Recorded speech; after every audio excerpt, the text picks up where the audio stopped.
Come in. Wherever you are. Right there, please.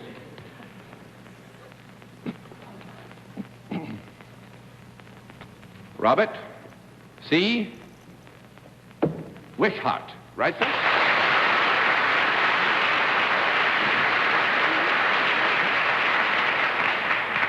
Mr. Wishart, where are you from? Conway, Massachusetts. Conway, Massachusetts. That's right. Oh, that's fine. Mr. Wishart, may I present the panel? Panel, may I present Mr. Wishart? Will you join me over here, please, sir? You know how we keep score. Yes, sir. All righty. We let the folks in the audience here in the theater, those looking in at home, know exactly what your line is.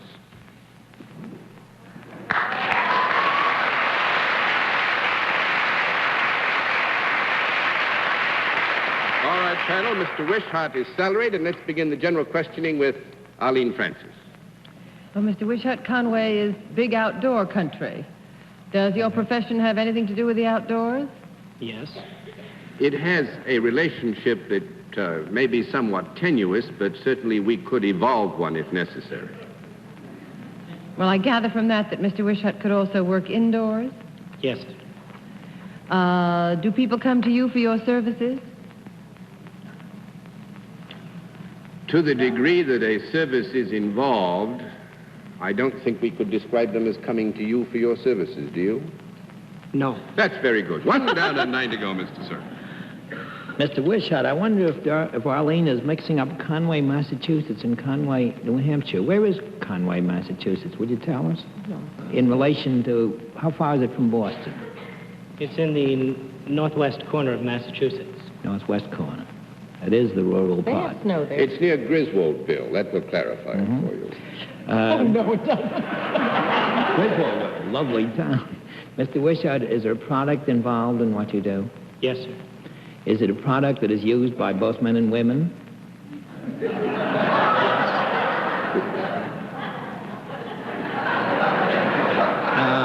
Would it involve in any way animals? Yes. It would. Is your work connected in some way with animals? Well, here again, there is a relationship, I think, between the work that Mr. Wishart does and animals. It's somewhat indirect and tenuous, but we could evolve one if we needed to, couldn't we? There you are. You're so helpful, John. Do you work for a profit-making organization, Mr. Wishart? Yes. Does this company manufacture the product in which you deal? Yes. Is the product made up in any part of metal? No. That is 2 down and 8 to go, Miss Kilgallen. Mr. Wishart, is this tenuous product partially or wholly animal? Neither. No. And the relationship is tenuous, not the product. That makes it 3 down and 7 to go, Mr. Berman. When you do your job, sir, do you, or when you carry your product... Oh, tell me this. Can you carry your product? Can you carry it? Mm-hmm. Yes. Could I carry your product? Yes. I'd like to find out a little bit about the consistency of this product. If your product fell out of a window and fell on me, would it kill me? Probably not. Hmm? Probably not. Probably not, although much would depend here on the height from which it was. Well, if it fell out of a low window is what I'm asking. How good the aim was, what you were wearing at the time, all sorts of things. But probably not. All right. Now, do you, sir, come into contact with animals? No. That makes it 4 down and 6 to go, Miss Francis. Is there anything about your product that an animal would not like? No. Hey, what'd you say? Wait a minute, we got to have a small cut.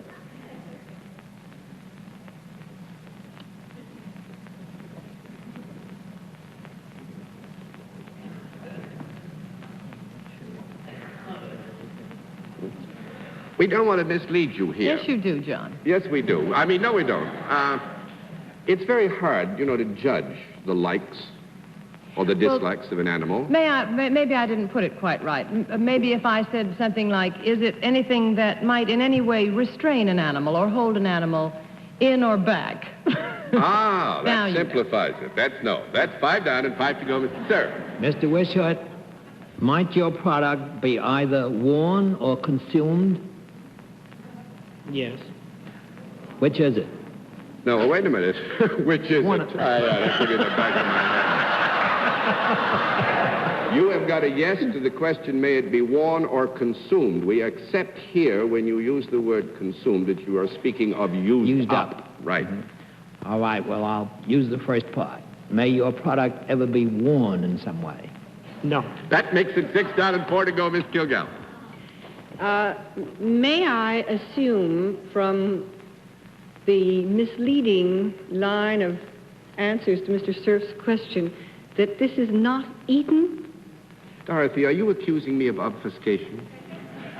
No, John. Heavenly Only days, inadvertent obfuscation. But anyway, would you say that this is never eaten by a person or an animal? May we rule that out? Yes, may. Is it never drunk by a person or an animal? Never. It does not enter the mouth in any way? No. I mean, for any good purpose.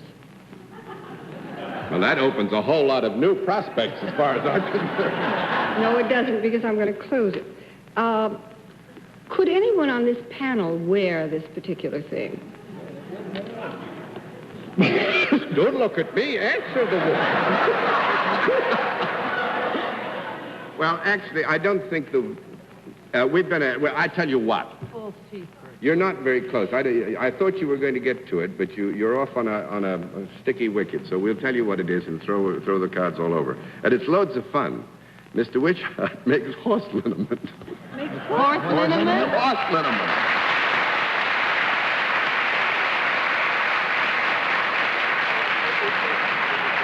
And I tell you, you don't wear it, but I guess you put it on. You know, it's one of those things that can confuse you. And it surprised me, Mr. Wishart, actually. I didn't know it was still manufactured. It's manufactured in Griswoldsville, right? Griswoldville. Griswoldville by the Kendall Company. And the thing that's real fun about it, Mr. Wishart says there are still folks, because I remember it from my childhood. You know, when you had a sprain or a spavin, and I got my spavins early, you rubbed some horse liniment on it. And there are still folks who use it. Excuse me, but I think Absorbine Jr. was a derivative of horse liniment originally, because on the first bottles of Absorbine Jr. were the initials PDF, because it was discovered by the stupid boy in the family, and the PDF, Absorbine Jr. made a fortune for this young man, and PDF stood for Papa's Damn Fool. For Lord's sake. This girl knows. Oh, I'm just a fund of information like that. Very good for horses. Well, I don't think Mr. Wishart will mind if I share this little irony with you. Arlene, Absorbine is the Kendall Company's biggest competitor. Well, I want to make the statement right now that this show is not rigged.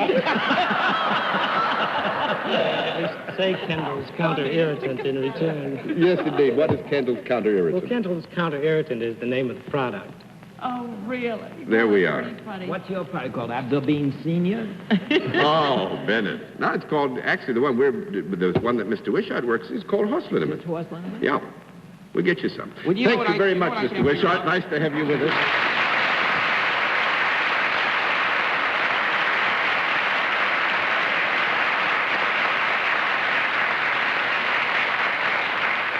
And now we meet tonight's mystery guest in just a moment, but first, here is a message from our sponsor.